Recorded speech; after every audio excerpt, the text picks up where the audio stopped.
മഴയൊക്കെ അല്ലേ ഇത്തിരി മടി പിടിച്ചു കേട്ടോ. അത് കാരണം കൊണ്ടാ 2-3 ദിവസം കാണാണ്ടിരുന്നത്. അവിടെ എന്തൊക്കെയുണ്ട് വിശേഷം? എല്ലാവരും സുഖമായിട്ടിരിക്കണോ? ഇവിടെ ഞാൻ അടിപൊളിയായിട്ടിരിക്കണു കേട്ടോ. എല്ലാവർക്കും നമ്മുടെ പുതിയ വ്ളോഗിലേക്ക് സ്വാഗതം. ശ്രീയാണ് കേട്ടോ. കുറച്ച് ദിവസമായിട്ടുള്ള ആഗ്രഹമാണ് മുടി ഒന്ന് വെട്ടണം എന്നുള്ളത് കേട്ടോ. അതായത് നമ്മുടെ ഷോൾഡറിന്റെ അവിടെ വെച്ചിട്ട് മുടി വെട്ടണം എന്ന് വലിയൊരു ആഗ്രഹമുണ്ട്. അങ്ങനെ അത് വെട്ടണം എന്ന് വിചാരിച്ചിരുന്നപ്പോഴാണ് ഇത് പതിവില്ലാത്ത രീതിയിൽ വളരെ വേഗത്തിൽ വലുതായി വരുന്നത് കേട്ടോ. അപ്പൊ നന്നായിട്ട് വലുതായ മുടി കേളി ചെയ്തിട്ടാണ് നല്ല ഭംഗി ഉണ്ടാവും എന്ന് പറഞ്ഞിട്ട് ഞാനൊരു ക്രീം മേടിച്ചേ.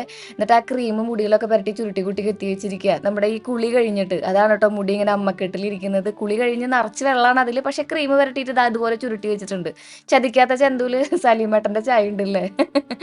എങ്കിലും കുറച്ച് കഴിയുമ്പോൾ ഇത് ചുരുണ്ട് കിടക്കുമെന്നാണ് ഞാൻ പ്രതീക്ഷിക്കുന്നത്. ഇനിയിപ്പോൾ ഞാൻ ചുരുണ്ടില്ലെങ്കിലും ഉണ്ടായാലും നിങ്ങൾക്ക് ഞാൻ കുറച്ച് കഴിയുമ്പോൾ കാണിച്ചു തരാം കേട്ടോ എന്താണ് അവസ്ഥ എന്നുള്ളത്. അപ്പം നമുക്ക് ഇന്ന് കാലത്ത് പുട്ടും പഴമാണ്. പുട്ടും പഴത്തിൽ വലിയ പ്രത്യേകതകളൊന്നുമില്ല, പക്ഷെ നമ്മൾ ഇന്ന് നമ്മുടെ പുട്ടുണ്ടാക്കുന്നത് ക്യാരറ്റ് വെച്ചിട്ടാണല്ലോ. ഇപ്പം ഞാൻ ഭയങ്കര ഹെൽത്തിയാണ് ഗൈസ്. ഞാൻ ഭയങ്കര ഹെൽത്തി ഫുഡ് മാത്രമേ കഴിക്കുള്ളൂ എന്നൊന്നും പറയാൻ പറ്റുന്നില്ല. നമുക്ക് എന്തായാലും ശ്രീകുട്ടൻ്റെ സ്കൂളിലേക്ക് കൊടുത്തു വിടാനായിട്ട് പുട്ടും പഴവും അതുപോലെ തന്നെ വേറെ എന്തെങ്കിലും സംഭവങ്ങളൊക്കെ ആക്കണം എന്ന് വിചാരിച്ചു. സ്നാക്കിലേക്ക് നമുക്ക് ഞാൻ ഇന്ന് ബ്രെഡും ജാമാണ് വെക്കുന്നത് കേട്ടോ. എപ്പോഴും നമ്മളിങ്ങനെ ഹെൽത്തി ആകുമ്പോഴേ ആൾ പറയാം ഇടയ്ക്കിടയ്ക്ക് എന്തെങ്കിലുമൊക്കെ ഒന്ന് മാറ്റി പിടിക്കാൻ പോകാന്ന് പറയും. അപ്പം ഞാൻ വിചാരിച്ചു പുട്ടും പഴവും ഉച്ചയ്ക്ക് വെച്ചിട്ട്, കാലത്ത് പിന്നെ അവൻ ചോറിലിട്ടാണല്ലോ പോവുക. പുട്ടും പഴം ഉച്ചയ്ക്ക് വെച്ചിട്ട് പിന്നെ കാലത്ത് സ്നാക്കിലേക്ക് എന്തെങ്കിലും വേറെ സംഭവമൊക്കെ വെക്കാമെന്ന് വിചാരിച്ചു. ഞാൻ നല്ല കുറച്ച് അൽമണ്ടും നമ്മുടെ ഡേറ്റ്സും ഒക്കെ ഇട്ടു കേട്ടോ. ഞാൻ നമ്മുടെ പഴം എപ്പോഴും പുഴുങ്ങുമ്പോൾ ഇതുപോലെ ശർക്കര ഇട്ടിട്ടാണ് പുഴുങ്ങുക. ശർക്കര പൊടിച്ച് കുറച്ച് വെള്ളം ഒഴിച്ചിട്ടാണ് പുഴുങ്ങുക. മാത്രമല്ല ഇത് നമ്മുടെ വീട്ടിലത്തെ പഴമാണ്. അത് കാരണം കൊണ്ട് തന്നെ ചെറിയ ഇതിങ്ങനെ കൊല ഇടിഞ്ഞ് വീണതും പിന്നെ ഈ മാണിക്കായ എന്ന് പറയും നമ്മുടെ അവിടുത്തെ ഏറ്റവും താഴത്തെ പടലില്ലേ, അതൊക്കെയാണ് കേട്ടോ. അപ്പോൾ അതൊക്കെ ഞാൻ ഉരിഞ്ഞു വെച്ചിട്ടുണ്ടായിരുന്നതാ. നമുക്കത് മതിയല്ലോ, നമ്മൾ വീട്ടിലുള്ളവരെല്ലാം കഴിക്കണമല്ലോ. എങ്ങനെ കഴിച്ചാലും അത് വയറിലെത്തുമ്പോൾ ഒരേപോലെ ഇരിക്കണേ എന്നുള്ള രീതിയിൽ ഞാൻ അതാണ് കേട്ടോ പുഴുങ്ങാൻ എടുത്തിട്ടുണ്ടായിരുന്നത്. നമ്മുടെ പുട്ടിന് പൊടി കുഴച്ച് വെച്ചിട്ടുണ്ട്. പിന്നെ നമ്മുടെ ഈ ക്യാരറ്റ് കുറച്ച് ഉപ്പിട്ടിട്ടൊന്ന് തിരുമ്മി കൂട്ടിയിട്ടുണ്ട്. നാളികേരം സെറ്റാക്കി വെച്ചിട്ടുണ്ട്. അപ്പോൾ നമുക്കിനി പുട്ടുണ്ടാക്കിയാലോ. പ്രത്യേകിച്ചൊന്നുമില്ല, നമ്മൾ സാധാരണ എന്താ പറയുക പുട്ട് ഇത് പൊൻകതിറിൻ്റെ പൊടിയായ കാരണം കൊണ്ട് കുറച്ച് നേരം നമ്മളിങ്ങനെ ഒന്ന് വെള്ളം ഒഴിച്ച് വെച്ച് പിന്നെ ഒന്ന് കൈ കൊണ്ട് ഇങ്ങനെ പൊടിച്ചെടുക്കുമ്പോൾ നല്ല തരിതരായുള്ള പുട്ടിൻ്റെ പൊടിയായിട്ടും കിട്ടും. ഏത് കുട്ടികൾക്കും പുട്ടുണ്ടാക്കാൻ പറ്റും കേട്ടോ. പുട്ടുണ്ടാക്കാനാണ് തോന്നുന്നത് ഏറ്റവും എളുപ്പം. ചെറുപ്പത്തിൽ ഞാൻ ഈ കുക്കിങ്ങും കാര്യങ്ങളും ഞാനൊരു നഴ്സിങ്ങിന് പോകുന്ന സമയത്തൊന്നും എനിക്ക് വലിയ കുക്കിങ്ങും കാര്യങ്ങളൊന്നും അറിയില്ല എന്നുണ്ടെങ്കിലും ഇതെങ്ങനെയാണ് ഈ പ്രോസസ്സ് നടക്കണതെന്നുള്ള കാര്യം അറിയായിരുന്നു. ചോറ് വെക്കുന്നത് എങ്ങനെയാണ്, അപ്പം ഉണ്ടാക്കുന്നത് എങ്ങനെയാണ്, ഇഡലിയും ദോശ ഉണ്ടാക്കുന്നത് എങ്ങനെയാണെന്നൊക്കെ അറിയായിരുന്നു. നിൽക്കുമായിരുന്നു അമ്മയുടെ ഒപ്പം. അതുകൊണ്ട് കുക്കിംഗ് ഭയങ്കര സിമ്പിളായിട്ട് ഫീൽ ചെയ്തിട്ടുണ്ട്. ഇപ്പം എൻ്റെ കൂട്ടുകാരികൾ അല്ലെങ്കിൽ എൻ്റെ കുഞ്ഞു മക്കൾ അനിയത്തികളൊക്കെ ഉണ്ടെങ്കിൽ കുക്കിംഗ് നിങ്ങൾ ചെയ്യണമെന്നില്ലെങ്കിലും ഈ ഒബ്സർവേഷൻ സ്കിൽ ഉണ്ടല്ലോ, നിങ്ങളൊരു പ്രോ കുക്കാക്കും. അപ്പോൾ നമുക്ക് ഈ പുട്ടിന് വേണ്ടിയിട്ടുള്ള കാര്യങ്ങളൊക്കെ ആൾട്ടർനേറ്റീവ് ആയിട്ട് ഇടാം. ആദ്യം നമ്മൾ കുറച്ച് ക്യാരറ്റ് ഇട്ട് കൊടുക്കുന്നു, അതിനുശേഷം നമ്മൾ നാളികേരം ഇട്ട് കൊടുക്കുന്നു, പിന്നെ പുട്ടിൻ്റെ പൊടി ഇട്ട് കൊടുക്കുന്നു, വീണ്ടും പുട്ടിൻ്റെ പൊടിക്ക് മുകളിൽ നമ്മുടെ നാളികേരം ഇട്ട് കൊടുക്കുന്നു, ക്യാരറ്റ് ഇട്ട് കൊടുക്കുന്നു. ആ സംഭവങ്ങളൊക്കെ ചെയ്യുന്നത് റെഡിയാക്കി വെച്ചിട്ടുണ്ട് കേട്ടോ. പിന്നെ മുട്ട കാലത്ത് ഞാൻ പറഞ്ഞില്ലേ ഹെൽത്തി ഫുഡ് മാത്രമേ നമ്മൾ കഴിക്കുമെന്ന്, അപ്പം അതിൻ്റെ ഭാഗമായിട്ട് പുഴുങ്ങാൻ വേണ്ടിയിട്ടിട്ടുണ്ട്. അപ്പോൾ നമുക്ക് പുട്ട് വേവിച്ചെടുക്കാം കേട്ടോ.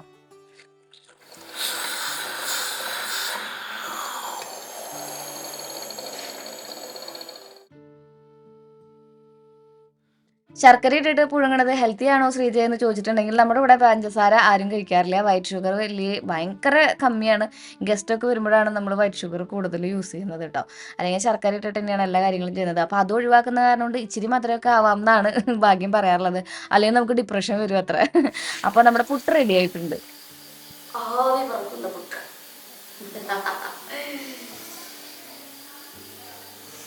എന്താ ഒരു മണം, എന്താ ഒരു രുചി.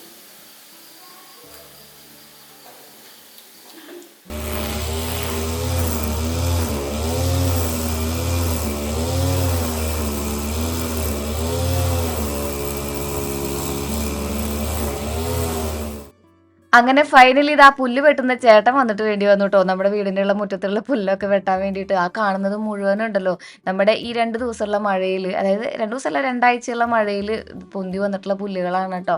ആദ്യം നമ്മൾ പേൾ ഗ്രാസ് എന്നാണ് ഉദ്ദേശിച്ചിട്ടുണ്ടായിരുന്നത്, പക്ഷെ പിന്നെ മുളച്ച് വരുന്നതൊക്കെ വേറെ എന്തൊക്കെയോ ഗ്രാസുകളാണ്.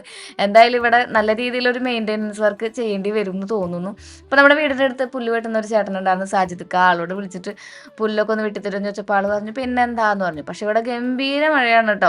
ഒരു 10 വട്ടം കയറി നിൽക്കണം പുല്ല് വെട്ടുന്നതിൻ്റെ ഇടയിൽ ഈ ഒരു പരിപാടി പൂർത്തിയാക്കാൻ വേണ്ടിയിട്ട്. അപ്പം നമ്മളങ്ങ് കട ചേർത്തങ്ങ് വെട്ടി. പിന്നെ പുല്ല് വെട്ടാൻ ഒരു കാരണമുണ്ട്, നമ്മുടെ വീടിൻ്റെ ഇവിടെ കുറച്ച് പേർക്കൊക്കെ ഡെങ്കുപ്പനി സ്ഥിരീകരിച്ചിട്ടുണ്ട്.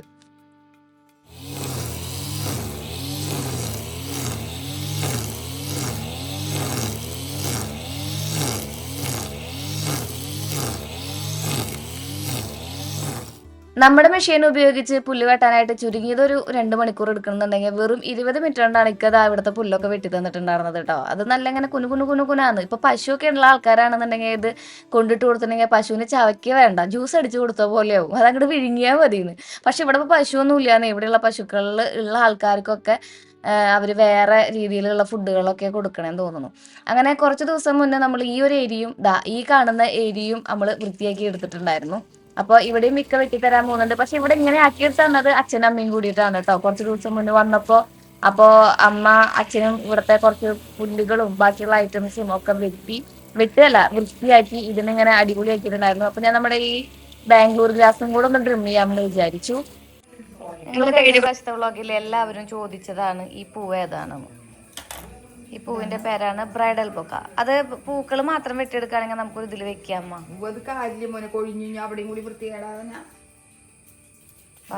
മൊത്തത്തില് മൊത്തം നമ്മളിത് കളയാൻ പോവാ. ഇത് കട മാത്രം നിർത്തുന്നുള്ളൂ.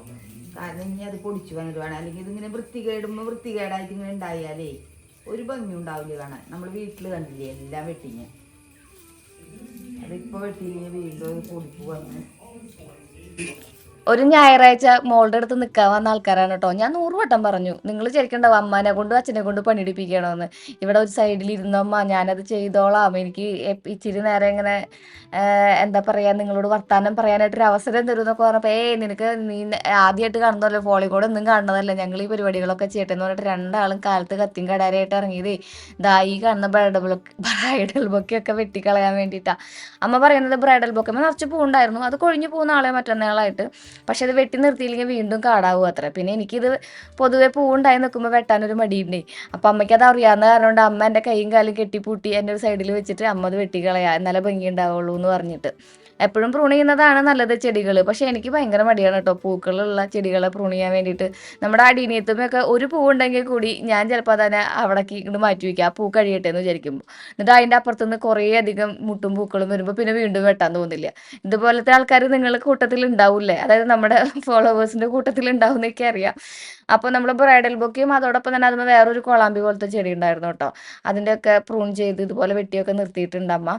അപ്പോൾ എല്ലാ പരിപാടികളും കഴിഞ്ഞപ്പോൾ ഇവിടുത്തെ നമ്മുടെ ഹണി റോസ് നിൽക്കുന്നുണ്ട്, എന്താ ഹണി ബിയു അങ്ങനെ എന്തോ ഒരു സംഭവം ഉണ്ടല്ലോ, അത് നിൽക്കുന്നുണ്ട്, അതും വെട്ടണം കേട്ടോ. ആക്ച്വലി ഈ വള്ളികൾ വെട്ടിക്കളയാൻ എനിക്ക് ഒട്ടും താല്പര്യമില്ല കേട്ടോ. നമ്മുടെ ഷൂട്ടിന്റെ ഇടയിൽ നിന്ന് ഞാൻ ഈ വള്ളികളുടെ ഇടയിൽ നിന്നൊക്കെയാണ് ഇങ്ങനെ വകഞ്ഞു മാറ്റി വരുന്നതൊക്കെ. അപ്പം അമ്മ പറഞ്ഞു അതൊന്നും വേണ്ട, അതൊക്കെ പിന്നെയും വളർന്നു വന്നോളൂ, ഇവിടെ ആദ്യം വൃത്തിയായിട്ട് കിടക്കട്ടെ, കാട് പിടിച്ച പോലെ വീടിന്റെ ഉമ്മറം എന്നൊക്കെ പറഞ്ഞു. സാധാരണ നമ്മുടെ അമ്മമാരെ അച്ഛന്മാരെ ആ ടോൺ ഉണ്ടല്ലോ അത്. അച്ഛൻ പിന്നെ അങ്ങനെയൊന്നുമില്ല, അമ്മ പറയുന്നത് എന്താണോ അതങ്ങോട്ട് ചെയ്യുന്നു മാത്രം. അങ്ങനെ എല്ലാവരും കൂടെ ഈ കാണുന്ന രീതിയിൽ ഇതുപോലെയൊക്കെ ആക്കി എടുത്തിട്ടുണ്ട് കേട്ടോ. നമ്മുടെ യുജീനിയയുടെ അടിയുണ്ടല്ലോ താഴ്ഭാഗം, അതൊക്കെ അമ്മ വെട്ടിക്കളഞ്ഞപ്പോൾ അവിടെ കണ്ടോ പുല്ല് മുളയ്ക്കാണ്ട് ആ ഒരു ഏരിയയിൽ സൂര്യപ്രകാശം എത്താണ്ടായത്. ആക്ച്വലി ഇപ്പോൾ ഒരു രണ്ടാളും കിടന്ന് പരതുന്നത് എന്താണെന്നറിയൂ, വലിയൊരു നറുനീണ്ടി, അതായത് നമ്മുടെ ഹണി റോസിന്റെ കടയുടെ അപ്പുറത്തോട് ചേർന്നിട്ട്, ഹണി റോസ് എന്നല്ല കേട്ടോ അതിന്റെ പേര്, അതിന്റെ വേറെ എന്തോ പേരാണ്, ഹണി സക്കിൾ അങ്ങനെ എന്തോ, ഹണി സക്കിളോ അങ്ങനെ എന്തോ പേരുണ്ടായിന്. അപ്പോൾ ഇവര് ഇപ്പം നറുനീണ്ടിയാണ് മാന്തിക്കൊണ്ടിരിക്കുന്നത്. അമ്മയ്ക്ക് നറുനീണ്ടി കണ്ടിട്ടുണ്ടെങ്കിൽ നമ്മുടെ ബേക്കറിയിലത്തെ അമ്മയായി മാറും അമ്മ. നല്ല വലിയ നറുനീണ്ടിയുടെ ഒരു കട ഇങ്ങനെ കയറി പോയിട്ടുണ്ടായിരുന്നു. നറുനീണ്ടി അറിയില്ലേ, നമ്മുടെ നന്നാരി സർബത്തിന്റെ വേര്, അത് നമ്മുടെ ഇവിടെ പ്രദേശങ്ങളിൽ മലയോര പ്രദേശങ്ങളിലായ കാരണം കൊണ്ട് ഒരുപാട് ഉണ്ടായിരിക്കും കേട്ടോ. അപ്പോൾ രണ്ടാളും കൂടെ അത് പറിക്കുന്നതാണ്. നമ്മുടെ ഇവിടെ എങ്ങനെയാ വെച്ചിട്ടുണ്ടെങ്കിൽ നമ്മുടെ വീട്ടിലുണ്ടാക്കുന്ന നറുനീണ്ടിയാണ് നമ്മുടെ കയമ്പിയിൽ ഉപയോഗിക്കാറുള്ളത്. നാടൻ നറുനീണ്ടി എന്നൊക്കെ പറയില്ലേ, അതായത് നമ്മുടെ ഈ പച്ചവേര് ഇട്ടിട്ടുണ്ടാക്കുന്ന നറുനീണ്ടി, അത് നല്ല ടേസ്റ്റാണ് കേട്ടോ, നല്ലൊരു മണമാണ്. ഈ ഒരു കുഞ്ഞ് കഷ്ണം ഇട്ടുണ്ടെങ്കിൽ 2-3 ലിറ്റർ നമുക്ക് കാച്ചിയെടുക്കാൻ പറ്റും എന്നാണ് അമ്മ പറയുന്നത്. ഞാൻ എപ്പോഴെങ്കിലും കാണിച്ചു തരാം കേട്ടോ. ഇത് അതിൻ്റെ വേരല്ല, വേര് തുടങ്ങുന്ന ഒരു ഭാഗമാണ്. വേര് ഞാൻ അടുത്തത് കാണിച്ചു തരാം. ഇതാണ് അമ്മ തരുന്നതാണ് വേര്, കണ്ടോ. ഇതാണ് നമ്മൾ കുത്തിച്ചതച്ചിട്ട് നമ്മുടെ നറുനീണ്ടി ഉണ്ടാക്കുന്നത് കേട്ടോ. നമ്മുടെ കടയിൽ ഇത് തന്നെയാണ് കൊടുക്കുന്നത്. അങ്ങനെ അതിൻ്റെ ഒരു കടയിൽ പറിക്കാൻ കിട്ടിയുള്ളൂ. പിന്നെ അടിയിലേക്ക് ഒരുപാട് പോയിട്ടുണ്ടാവും അത്ര. അപ്പം അതൊന്നും പറിക്കാൻ നിന്നില്ലേ, കാരണം അവിടെ അങ്ങോട്ട് വൃത്തികേടാവണ്ടെന്ന് വിചാരിച്ചിട്ട്. അങ്ങനെ അവിടുത്തെ പരിപാടികളൊക്കെ കഴിഞ്ഞ് അവിടെയൊക്കെ വൃത്തിയാക്കി തന്നു അമ്മ. അതോടൊപ്പം തന്നെ ഇവിടെയൊക്കെ അഴുക്കാണെന്ന് പറഞ്ഞ് ഇതൊക്കെ വൃത്തിയാക്കി തന്നു. ചേച്ചിയുടെ അടുത്ത് പിന്നെ പുതിയ വീടാണല്ലോ, അത്ര വലിയ മെയിൻ്റനൻസ് പണികളും കാര്യങ്ങളൊന്നും ഉണ്ടാവില്ല. ചേച്ചി പിന്നെ എപ്പോഴും ഇതുപോലെ ഇങ്ങനെ തപ്പിയും തടഞ്ഞും ഒക്കെ നിൽക്കും. എൻ്റെ അടുത്ത് വരുമ്പോഴാണ് ഇച്ചിരിയെങ്കിലും പണി ഉണ്ടാവുന്നത്. നമുക്കിവിടെ കൃഷിയും ഭൂമിയും കാര്യങ്ങളും ഒക്കെ ഉള്ള കാരണം കൊണ്ട്, ചാനലൊക്കെ ഉള്ള കാരണം കൊണ്ടാണ് ഞാൻ ചിലപ്പോൾ പണികൾ അപ്പുറത്തേക്ക് മാറ്റി വയ്ക്കും. അപ്പം അമ്മ വരുമ്പോൾ അച്ഛൻ വരുമ്പോൾ ഇതുപോലെ ഇങ്ങനെ എന്തെങ്കിലുമൊക്കെ ചെയ്തു തരും കേട്ടോ. ഇതുപോലത്തെ അച്ഛനമ്മമാർ നിങ്ങൾക്ക് ഉണ്ടാവൂല്ലേ? അപ്പോൾ അവർ വൃത്തിയാക്കിയിട്ട ഈ ഏരിയയിലാണ് ഇപ്പോൾ ദാ സാജിദക്ക ഇതുപോലെ ഒന്ന് ഡ്രിം ചെയ്ത് തരുന്നത്. ഇതൊന്ന് ഡ്രിം ചെയ്യണമെന്ന് കുറേ നാളായിട്ടുള്ള ആഗ്രഹമായിരുന്നു, ഒരുപോലെ ഒരേ രീതിയിൽ വളരാൻ വേണ്ടിയിട്ട്. ആക്ച്വലി നമ്മളിത് നട്ടേപ്പന്നെ, അതായത് ഇങ്ങനെ ഇവിടെ തുടങ്ങിയപ്പന്നെ ഇങ്ങനെ ഈ ഒരു മെഷീൻ ഉപയോഗിച്ച് വെച്ചിട്ടില്ല.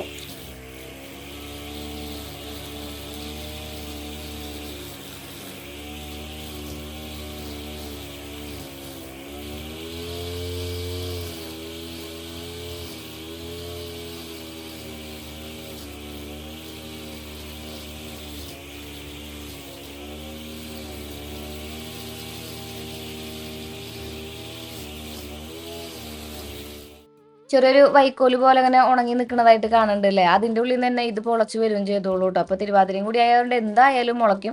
പക്ഷെ കള വരാണ്ട് നോക്കണം. ഇതിൻ്റെ ഉള്ളിൽ നമുക്ക് ഏറ്റവും കൂടുതൽ കളയായിട്ട് വരുന്നത് സീതാർമുടി എന്ന് പറഞ്ഞിട്ടുള്ള വട്ടത്തിലുള്ള ഇലകളാണ്. പക്ഷെ അത് കാണാനാണ് ഇവിടെ ഏറ്റവും ഭംഗി.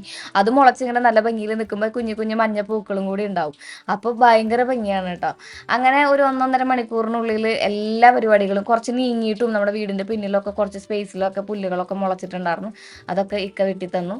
അങ്ങനെ നമ്മൾ എന്താ പറയുക, ഒരു ദിവസം നിൽക്കേണ്ട പണി ഈ ഒരു മെഷീൻ വളരെ നിമിഷ നേരം കൊണ്ട് എനിക്ക് മെഷീനും കൂടെ ചെയ്തു തന്നു കേട്ടോ. അപ്പോൾ നമ്മുടെ ഈ പഞ്ചായത്തിൽ നിന്ന് നമുക്ക് പഞ്ചായത്തിൽ നിന്ന് നമ്മൾക്ക് വീട്ടിൽ നോട്ടീസ് വരും എല്ലാ വീടുകളിലേക്കും.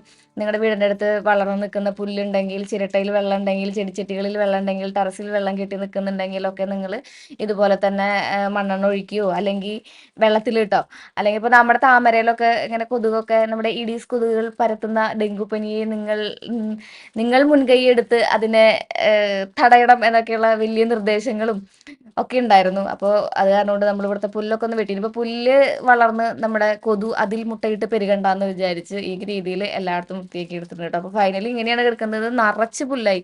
നമ്മുടെ മെറ്റലിട്ട ഭാഗത്തൊക്കെ ഇങ്ങനെ പുല്ലങ്ങോട്ട് പടർന്നിട്ടേ ഒരു നല്ല ഭംഗിയിൽ കിടന്നിരുന്ന മുറ്റായിരുന്നു. പക്ഷെ പുല്ലിങ്ങനെ കുനുകുനുകുനാന്നല്ല വെട്ടി പോരുന്നത്, അത് കാരണം കൊണ്ട് ആകെ പുല്ലായിട്ടോ.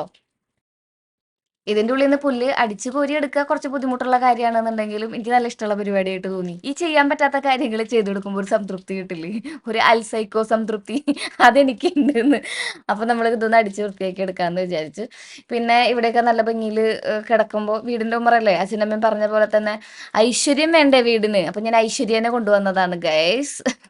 അല്ലടാ, എന്നാലും വീട് എൻ്റെ ചുറ്റും ആക്ച്വലി ഇതൊരു സൈക്കോളജിക്കൽ സംഭവമാണ്. അതായത് ചുറ്റും നമുക്ക് കുറച്ച് ക്ലീൻ ആൻഡ് നീറ്റ് ആയിട്ട് കാണുമ്പോൾ നമുക്കൊരു പോസിറ്റീവ് എനർജി ഫീൽ ചെയ്യും. അല്ലാതെ ഐശ്വര്യം അങ്ങനെയുള്ള കാര്യങ്ങളൊന്നും എനിക്ക് വലിയ വിശ്വാസമില്ലെങ്കിലും ഇത് പോസിറ്റീവ് മൈൻഡ് നമുക്ക് ഡെവലപ്പ് ചെയ്യാൻ നല്ലതാണ്. നമ്മുടെ വീടും വൃത്തിയായിട്ട് കിടന്ന വീടും ചുറ്റുപാടും.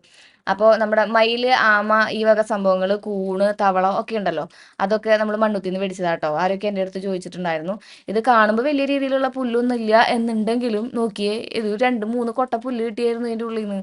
ഇതൊക്കെ ഇനി വളർന്നു വരുമ്പോൾ പച്ചപ്പ് ഹരിതാപവും നിറഞ്ഞ മുറ്റായിട്ട് മാറാനാണ് ചാൻസ്. അങ്ങനെ അവിടെ നിന്നൊക്കെ എടുത്ത് മാറ്റിയിട്ടുണ്ടായിരുന്ന മൊയിൽക്കൂട്ടന്മാരെയും അതുപോലെ തന്നെ നമ്മുടെ കുക്കിനെയൊക്കെ. ഇതൊക്കെ നമ്മൾ പ്ലാസ്റ്റർ ഓഫ് പാരീസിലാണോ എന്ന് ചോദിച്ചായിരുന്നു കേട്ടോ ആരൊക്കെ. അല്ല, ഇതൊക്കെ സിമെന്റിൽ ചെയ്തെടുക്കുന്നതാണ്. അതാണല്ലോ മഴയത്തിരിക്കുമ്പോൾ ഇത് എന്താ പറയണ, ഇങ്ങനെ അഴുകാണ്ട് പോകുന്നത്. പ്ലാസ്റ്റർ ഓഫ് പാരീസ് ആണെങ്കിൽ അത് വലുതായി നമ്മുടെ വൃത്തികേടാവില്ലടോ ഒന്ന്.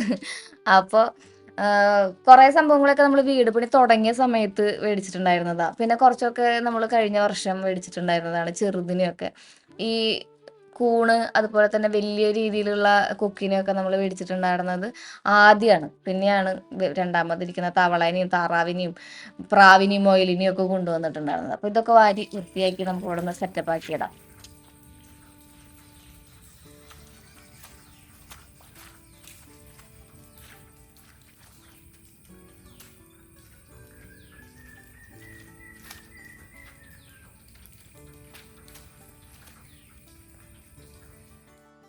നമ്മുടെ വീട്ടിലേക്ക് പരിചയമില്ലാത്ത ആൾക്കാർ, അതായത് ഡെലിവറിക്ക് വരുന്ന ചേട്ടന്മാരൊക്കെ ഉണ്ടല്ലോ, കുറച്ച് ചേട്ടന്മാരുണ്ട് കേട്ടോ ഡെയിലി വരുന്നവരുണ്ട്. അപ്പോൾ അവർ ഈ ഒരു സംഭവം ഉണ്ടല്ലോ, ഞാനിപ്പോൾ കോലം പോലെ വരച്ചിട്ടിരിക്കുന്ന ഐഡിയ അവിടെ ചവിട്ടില്ലടോ. അവരുടെ വിചാരം അതെന്തോ ഞാൻ അരിപ്പൊടി കൊണ്ട് വരച്ചിട്ടിരിക്കുന്നതോ മറ്റാണെന്നാ. അവർ നേരെ ഈ ഒരു സൈഡിൽ കൂടെ വന്നിട്ട് പ്രൊഡക്റ്റ് നമ്മുടെ വീടിൻ്റെ ആ ചവിട്ടുപൊടി ഉണ്ടല്ലോ അവിടെ വെച്ചിട്ട് അങ്ങ് പോവാറാണ് പതിവ് കേട്ടോ. ഞാൻ മിക്കതും എല്ലാ ദിവസങ്ങളിലും നമ്മൾ വിളക്ക് വെക്കുന്നേക്കാളും മുന്നേ ഈ ഉമറ ഒന്ന് അടിച്ചു വാരി തുടച്ചിട്ട് ഇവിടെ ഒന്ന് കഴുകും. അപ്പോൾ അതെങ്ങനെയാ വെച്ചിട്ടുണ്ടെങ്കിൽ നല്ല ക്ലീൻ ആൻഡ് നീറ്റ് ആയിട്ട് കിടക്കും. വിളക്ക് വെക്കുന്നതല്ലേ നമ്മളെന്ന് വിചാരിച്ചിട്ട്. ഞാനത് ആക്ച്വലി ചില കാര്യങ്ങൾ ശ്രീകുട്ടൻ കാണാൻ വേണ്ടി ചെയ്യുന്നതാണ് കേട്ടോ. അല്ലാതെ ഞാനതിൽ അങ്ങനെ വിശ്വാസം ഊന്നി ചെയ്യുന്ന കാര്യങ്ങളല്ല. വിശ്വാസം ഇല്ലാന്നൊന്നും ഞാൻ പറയണില്ല. പക്ഷെ അവൻ ചില കാര്യങ്ങൾ ഇങ്ങനെ വൃത്തിയും വെടുപ്പൊക്കെ പിള്ളേർക്ക് പഠിപ്പിക്കാനായിട്ടേ നമ്മൾ ചെയ്ത് കാണിച്ചു കൊടുക്കുന്നതായിരിക്കും ബെറ്റർ എന്ന് തോന്നാറുണ്ട്. അത് കാരണം കൊണ്ട് ചെയ്യുന്നതാണ്. അപ്പൊ അവൻ ഞാനില്ലാത്ത ദിവസങ്ങളിലാണെങ്കിലും ഒന്ന് വൃത്തിയാക്കിയിട്ടിട്ടാണ് വെളിച്ചം അതായത് തിരി തെളിയിക്കാറുള്ളത്. വെളിച്ചം എന്ന് പറയുന്നത് എപ്പോഴും അന്ധകാരത്തെ നീക്കി പ്രകാശം കൊണ്ടുവരുന്നതാണല്ലോ. അപ്പോൾ ഇത്തിരി നല്ല ചുറ്റുപാടില്ല, അല്ലെങ്കിൽ നല്ല വൃത്തിയും വെടുപ്പുള്ള ഒരു സ്ഥലത്തായിക്കോട്ടെ എന്നുള്ള തോന്നലിന്റെ പേരിലാണ് നമ്മൾ അങ്ങനെ അവിടെ വൃത്തിയാക്കി ഇടുന്നത്. അപ്പോൾ അതിന് വേണ്ടിയിട്ട് ഞാൻ ചെയ്യാൻ പറ്റിയില്ല എന്നുണ്ടെങ്കിൽ, അല്ലെങ്കിൽ എനിക്ക് പീരീഡ്സ് ഒക്കെ ആണെന്നുണ്ടെങ്കിൽ ശ്രീകുട്ടൻ തന്നെ അത് ചെയ്ത് അവിടെ വിളക്ക് വെക്കലാണ് പതിവ്.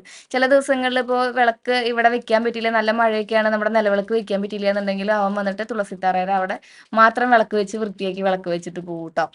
അപ്പോ ദേ കണ്ടോ, ഇതൊക്കെയാണ് നമ്മുടെ ഫൈനലായിട്ട് ഒരു കാലത്ത് തുടങ്ങിയ പരിപാടി വൈകുന്നേരമാണ് അവസാനിച്ചിട്ടുണ്ടായിരുന്നത്. ഇവിടെ മാത്രമല്ലല്ലോ പുല്ല് വെട്ടിയിട്ടുണ്ടായിരുന്നത്, അപ്പുറത്തെ സൈഡിൽ പേൾ ഗ്രാസും കൂടെ വെട്ടിയിട്ടുണ്ടായിരുന്നല്ലോ.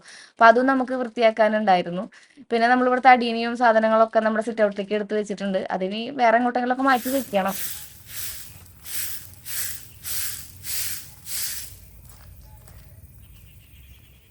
എളുപ്പല്ലാട്ടാ, ഈ കണ്ട പരിപാടി എളുപ്പമല്ല. ഇതിന്റെ ഉള്ളിൽ നിന്ന് ഒരു 10-25 കൊട്ടോളം നമ്മൾ വാരി കളഞ്ഞായിരുന്നു. അത്ര അധികം പുല്ലുണ്ടായിരുന്നു.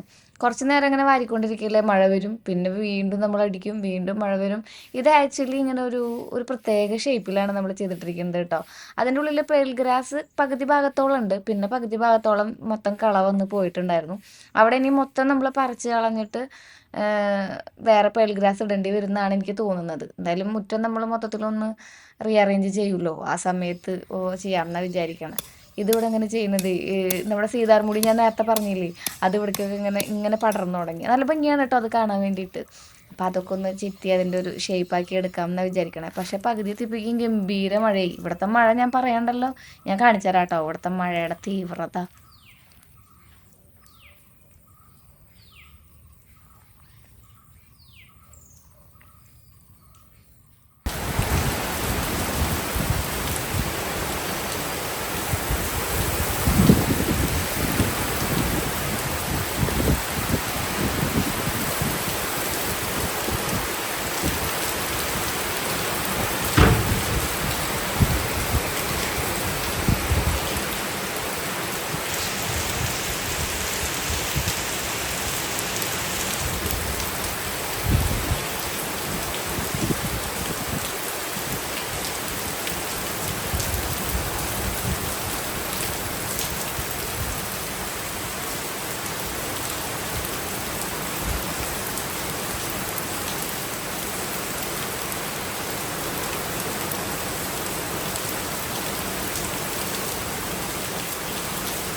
ഇനിയിപ്പോൾ ഈ ഗംഭീര മഴ കഴിയുമ്പോഴേക്കും അതിൻ്റെ ഉള്ളിൽ നിന്ന് പുല്ല് വാരാന്ന് പറഞ്ഞാൽ നിസ്സാര പണിയല്ല. പുല്ലൊക്കെ ആകെ വൃത്തികേടായിട്ടും അതുപോലെ തന്നെ ഇനിയിപ്പോൾ ചീഞ്ഞൊക്കെ പൊക്കോളും എന്ന് പറഞ്ഞു ബാക്കിയാണ്. അപ്പോൾ പിന്നെ ഞാൻ വലിയ പരിപാടികളൊന്നും ചെയ്യാൻ നിന്നില്ല.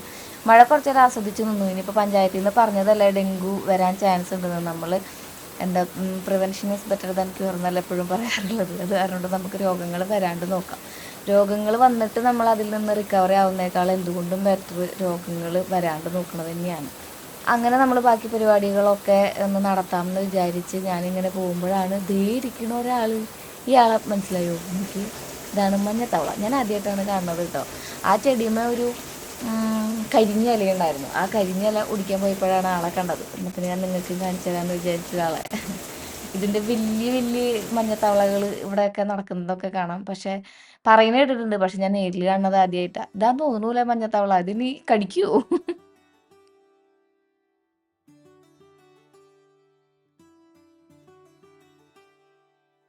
പരിപാടികളൊക്കെ കഴിഞ്ഞ് വന്നപ്പോഴേക്കും ഏകദേശം വൈകുന്നേരം ആയിട്ടുണ്ടായിരുന്നു കേട്ടോ. പിന്നെ നമ്മൾ ഈ ഒരു ഫുൾ ചിക്കൻ എന്ന് പറഞ്ഞ് മേടിച്ചുകൊണ്ട് വന്നത് ആ ചേച്ചിയാണെങ്കിൽ 2 ആക്കിയിട്ട് തന്നെ. അപ്പോൾ ഞാൻ വിചാരിച്ചു കുറേ ദിവസമായി നമ്മുടെ ഇൻസ്റ്റാഗ്രാമിൽ തോണ്ടിക്കൂട്ടിരിക്കുമ്പോൾ ഈ ബഹുദൂത്ത് കാണുന്നു.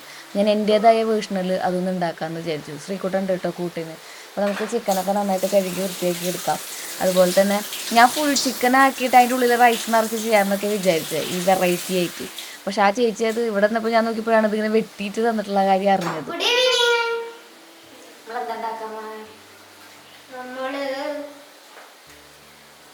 ഫുൾ ചിക്കൻ ഫുള്ളല്ല ഹാഫ് ചിക്കൻ ഫുള്ളാണ്, പക്ഷേ വെട്ടിയപ്പോൾ മാറിപ്പോയി.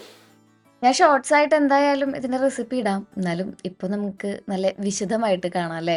അപ്പോൾ നമ്മൾ ചിക്കനെ 2 പീസാക്കി എടുത്തിട്ടുണ്ട്. വളരെ ചെറിയ ചിക്കനായിരുന്നു കേട്ടോ. പക്ഷെ നമുക്കിന്നെ മൊത്തത്തിൽ ഇങ്ങനെ വരഞ്ഞ് വൃത്തിയാക്കി എടുക്കാം. വീട്ടിലുണ്ടാക്കണേക്കാളും അടിപൊളിയായിരുന്നു കേട്ടോ. നമ്മൾ കടയിൽ നിന്ന് മേടിക്കുന്നേക്കാളും അടിപൊളിയായിരുന്നു കേട്ടോ വീട്ടിലുണ്ടാക്കിയ നമ്മുടെ ഈ ഒരു സംഭവം കഴിക്കാൻ വേണ്ടിയിട്ട്.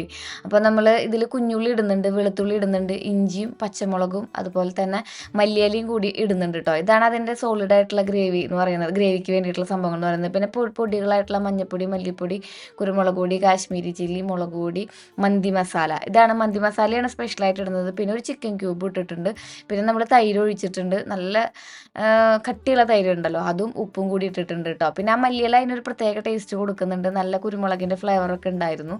പിന്നെ നമുക്ക് നമ്മുടെ ഐഡിയ പോലെ, ഞാൻ പറയാറില്ലേ കുക്കിംഗ് എപ്പോഴും നമ്മുടെ ഐഡിയയ്ക്ക് അനുസരിച്ചാണ് ചെയ്യേണ്ടതെന്ന്. അപ്പോൾ ഈ മസാല നന്നായിട്ടൊന്ന് തേച്ച് പിടിപ്പിച്ച് കൊടുക്കാം. ഇതിൻ്റെ കൃത്യമായിട്ടുള്ള ഒരു റെസിപ്പി ഞാൻ എന്തായാലും ഷോർട്സ് ആയിട്ട് ഇടാം കേട്ടോ. അപ്പോൾ ആർക്കെങ്കിലും ട്രൈ ചെയ്ത് നോക്കണമെന്നുണ്ടെങ്കിൽ നോക്കാമല്ലോ. കാരണം അത്രയും ഗംഭീരമായിട്ടുള്ളൊരു ടേസ്റ്റ് ആയിരുന്നു കേട്ടോ. പിന്നെ നമുക്ക് അടുത്തേലും അതുപോലെ തന്നെ പുരട്ടി കൊടുക്കാം. വീട്ടിലൊക്കെ നമ്മൾ എന്നും ചിക്കൻ വെക്കുന്നേക്കാളും വിട്ടിട്ട് എന്തെങ്കിലും വ്യത്യസ്തമായിട്ട് ചെയ്യണം തോന്നുമ്പോൾ, അല്ലെങ്കിൽ നമുക്ക് ഇവിടെ നിന്ന് ഇപ്പോൾ എന്തെങ്കിലും കഴിക്കണം എന്നൊക്കെ ആഗ്രഹം തോന്നുകയാണെങ്കിൽ തന്നെ നമുക്കൊരു 10-12 കിലോമീറ്ററൊക്കെ സഞ്ചരിച്ചിട്ട് വേണം നമ്മുടെ ടൗണിലെത്തണമെങ്കിൽ, നമ്മുടെ കാടും മേടൊക്കെ കടന്നിട്ട്. അപ്പോൾ ഞാൻ വീട്ടിൽ ഇതുപോലെ ട്രൈ ചെയ്യാം കേട്ടോ. ശ്രീകുട്ടനും ഞാനും കൂടി ഇങ്ങനെ ട്രൈ ചെയ്ത് നോക്കൂ. നന്നായി ചൂടാവും കേട്ടോ. 2 അവർക്കും ഒരു എൻ്റർടൈൻമെൻ്റ് ആവും, നമുക്കും നമ്മുടെ കൂടെ കിച്ചണിൽ ആരൊക്കെ ഉണ്ടെന്നുള്ളൊരു തോന്നലാവും. പിന്നെ ആസ്വദിച്ച് ഇതുപോലെയുള്ള കാര്യങ്ങളൊക്കെ ചെയ്ത് നമുക്ക് ഈ ചിക്കൻ ഒന്നിങ്ങനെ വറുത്തെടുക്കാം. സാധാരണ നമ്മൾ വെളിച്ചെണ്ണയിൽ തന്നെയാണ് ചെയ്യുന്നത്. സൺഫ്ലവർ ഓയിലാവുമ്പോൾ കുറച്ചും കൂടി ഒരു ഒരു ഒരു ആ വെളിച്ചെണ്ണയുടെ മണം പോയിട്ട് ഒരു ഒതൻറ്റിക് ആയിട്ടുള്ള ടേസ്റ്റ് വരും. പക്ഷെ നമുക്ക് വെളിച്ചെണ്ണയുടെ മണം വലിയ കുഴപ്പമില്ല. അത് കാരണം ഞാനിവിടെ എല്ലാത്തിലും അങ്ങനെ സ്പെഷ്യലായിട്ട് ഒലിവ് എണ്ണ അങ്ങനെയുള്ള രീതിയിലൊന്നും ഉപയോഗിക്കാറില്ല കേട്ടോ. അപ്പോൾ ഒരു 45 മിനിറ്റോളം അതിങ്ങനെ ലോ ഫ്ലെയിമിൽ കിടന്ന് നന്നായിട്ട് വെള്ളമൊക്കെ ഇറങ്ങി വരുന്ന രീതിയിൽ വെന്ത് കിട്ടണം. അപ്പോഴേക്കും നമുക്ക് റൈസ് ഉണ്ടാക്കിയെടുക്കാം. വെളിച്ചെണ്ണ ഒഴിക്കുന്നു, കുറച്ച് നെയ്യ് ഒഴിക്കുന്നു. അതിലേക്ക് നമ്മൾ നമ്മുടെ മുഴുവൻ മസാല ഉണ്ടല്ലോ, അതായത് പട്ട, കരയാമ്പൂ, ഏലക്കായ, നമ്മുടെ പെരിഞ്ചീരകം എന്നിവയൊക്കെ ഇട്ട് കൊടുക്കുന്നു. പിന്നെ പച്ചക്കറികളിൽ ക്യാപ്സിക്കം കൂടി ഇടേണ്ടതാണ്. പക്ഷെ നമ്മളിന്ന് സവോളയും അതുപോലെ തന്നെ ക്യാരറ്റും മാത്രമേ ഇട്ടിട്ടുള്ളൂ കേട്ടോ. അത് നന്നായിട്ടൊന്ന് ഉപ്പിട്ട് വഴണ്ട് വരുമ്പോൾ നമുക്ക് വലിയ കാര്യമായിട്ടൊന്നും വഴളണ്ട, മല്ലിയില ഇട്ട് കൊടുക്കാം. മല്ലിയില എപ്പോഴും വേറെ നമ്മൾ ഈ ഒരു റൈസിലേക്ക് വരുന്ന മസാല എന്ന് പറയുന്നത് ചിക്കനിൽ പുരട്ടിയ സെയിം മസാല തന്നെയാണ് കേട്ടോ. അത് കുറച്ച് എടുത്ത് വെച്ചിട്ടുണ്ടായിരുന്നു, അതാണ്. അപ്പോൾ ആ മസാല നന്നായിട്ടൊന്ന് പച്ചമണമൊക്കെ ഒന്ന് മാറി വരട്ടെ. അപ്പോഴേക്കും നമുക്ക് ഇതൊക്കെ ഒന്ന് ഇളക്കി കൂട്ടി സെറ്റാക്കാം. പച്ചമണം മാറുമ്പോൾ മാത്രം നമ്മൾ ആ ഒരു ജാറ് കഴുകിയ വെള്ളം ഒഴിച്ചു കൊടുക്കുക. അപ്പോൾ ആ ഒരു പച്ചക്കുത്ത് വരില്ല ആ മസാലയുടെ. എന്നിട്ട് നമ്മൾ അതിലേക്ക് ഞാനിവിടെ എടുത്തിരിക്കുന്ന 1.5 ഗ്ലാസ് വെള്ളം, 1.5 ഗ്ലാസ് അരിയാണ്. അപ്പോൾ ഞാൻ ഈ ഒരു കപ്പ് ഉണ്ടല്ലോ, ഇതിൽ 2 കപ്പ് വെള്ളം, 2 കപ്പ് മുഴുവൻ ഒഴിച്ചിട്ടില്ല, ഒരു 1.5 കപ്പ് വെള്ളമാണ് ഒഴിച്ചിട്ടുള്ളത്. അത് 750 ml കപ്പാണ് കേട്ടോ. എനിക്കങ്ങനെ ഇച്ചിരി കൂടിയാലും കുറഞ്ഞാലും ഒന്നും നമ്മുടെ അരിക്ക് വലിയ രീതിയിലുള്ള പ്രശ്നങ്ങൾ വരില്ല. കൂടാണ്ടിരുന്നാൽ മതി. ഇച്ചിരി വേവ് കുറവ് പോലെ ഫീൽ ചെയ്യുന്നുള്ളൂ. അപ്പോൾ നമ്മളൊന്നും കൂടി ആവി കയറ്റി അടച്ചു വെച്ചാൽ മതി. അപ്പോൾ ആ വെള്ളം ഒഴിച്ച് 2 ലെമണിൻ്റെ മറ്റേ കറുത്തിരിക്കുന്ന നമ്മുടെ ഡ്രൈ ലെമൺ ഉണ്ടല്ലോ, അതായിരുന്നു ആവശ്യം ഉണ്ടായിരുന്നത്. പക്ഷെ അതുണ്ടായില്ല. അപ്പം നമ്മൾ എന്താണെന്ന് വെച്ചിട്ടുണ്ടെങ്കിൽ പച്ചനാരങ്ങ 2 മുറിച്ചിട്ടു. 2 അല്ല കേട്ടോ, 2 സ്ലൈസ് മുറിച്ചിട്ടു. അങ്ങനെ ഒരു നാരങ്ങേനെ 2 സ്ലൈസായിട്ട് മുറിച്ചിട്ടു, ഒരു ചെറിയ പുളിരസത്തിന് വേണ്ടിയിട്ടും പിന്നെ അരി ഒട്ടി പിടിക്കാണ്ടിരിക്കാൻ വേണ്ടിയിട്ടും. എന്നിട്ട് പിന്നെ നമ്മൾ അതിൽ കുറച്ച് ഉപ്പും കൂടി ആവശ്യത്തിന്, അരിക്ക് വേണ്ടിയിട്ടുള്ള ആവശ്യത്തിനുള്ള ഉപ്പും കൂടി ഇട്ടിട്ട് നന്നായിട്ട് തിളയ്ക്കുമ്പോൾ നമ്മൾ നമ്മുടെ അരി ഒരു അരമണിക്കൂർ കുതിർത്ത് വെച്ചത് ഇട്ട് കൊടുക്കുക. ഈ അരി ഏതാണെന്ന് ചോദിക്കാറുണ്ടായിരുന്നു. ഇത് നമ്മുടെ കടയിൽ നിന്ന് എടുത്തുകൊണ്ടുവന്ന അരിയാണ്. അത് കാരണം എനിക്ക് ഇതിൻ്റെ പേരറിയില്ല. ഞാൻ ബിരിയാണി അരി കോലം ബിരിയാണി അരി കൊണ്ടുപോയോ എന്നാണ് പറയാറുള്ളത്. അപ്പോൾ അത് കാരണം കൊണ്ട് ചേട്ടന്മാർ കൊടുത്തു വിട്ടതാണ് കേട്ടോ. അങ്ങനെ ഒരൊറ്റ വിസിൽ എനിക്ക് വായിൽ വെള്ളം വരുന്നു. അത് അത്രയും ടേസ്റ്റ് ഉണ്ടായിരുന്നു അരിയുടെ. നല്ല സൂപ്പറായിരുന്നു ആ റൈസ്. ആ മണവും ആ ഒരു ഫ്ലേവറും ഒക്കെ ആയിട്ട് അടിപൊളിയായിരുന്നു.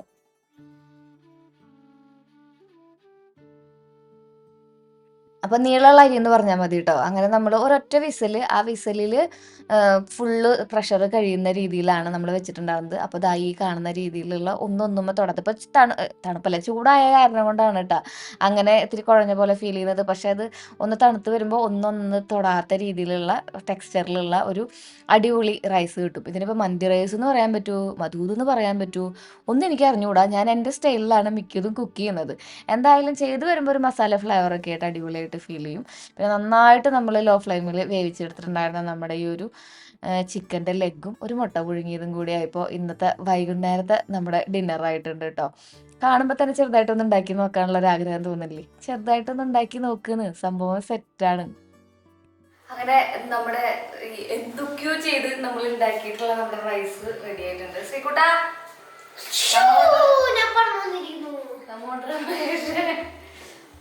കൊറേ വൈകിട്ടോ, രാത്രിയായി. ചേട്ടന് തലവേദനയാന്ന് പറഞ്ഞ് ചേട്ടൻ കിടന്നു. എങ്ങനെ സെറ്റാ? ചിക്കനൊക്കെ നന്നായി വന്നിട്ടുണ്ട് അല്ലേ? ശ്രീകുട്ടിന്റെ അമ്മേനെയാണോ ചിക്കനെയാണോ ഏറ്റവും ഇഷ്ടം? ഞാൻ ചിക്കൻ എന്ന് പറയുന്ന പ്രതീക്ഷിച്ച് കഴിക്കാം. എനിക്ക് വിശക്കണില്ല. എനിക്കൊരു 7 മണി കഴിഞ്ഞ പിന്നെ ഭക്ഷണം കഴിച്ചാൽ ഇറങ്ങില്ല. അതിങ്ങനെ എര വിരിഞ്ഞ പോലെ കിടക്കും. കഴിക്കാൻ പാടില്ല, ശീലമില്ല അത്. അപ്പൊ ഇതാണ്. അപ്പൊ ഞാനായിരിക്കും കഴിക്കുന്നത്. അപ്പൊ ശ്രീകുട്ടനാണ് ഇത് കഴിക്കാൻ പോണ ആള് കേട്ടോ. അപ്പൊ നമ്മുടെ ഇന്നത്തെ വ്ളോഗ് ഇതോടുകൂടി അവസാനിക്കുകയാണ്. നമുക്ക് പുതിയ വിശേഷങ്ങളായിട്ട് വീണ്ടും കാണാം. Till then take care, bye bye. With us. പോട്ടെ, ടാറ്റാ.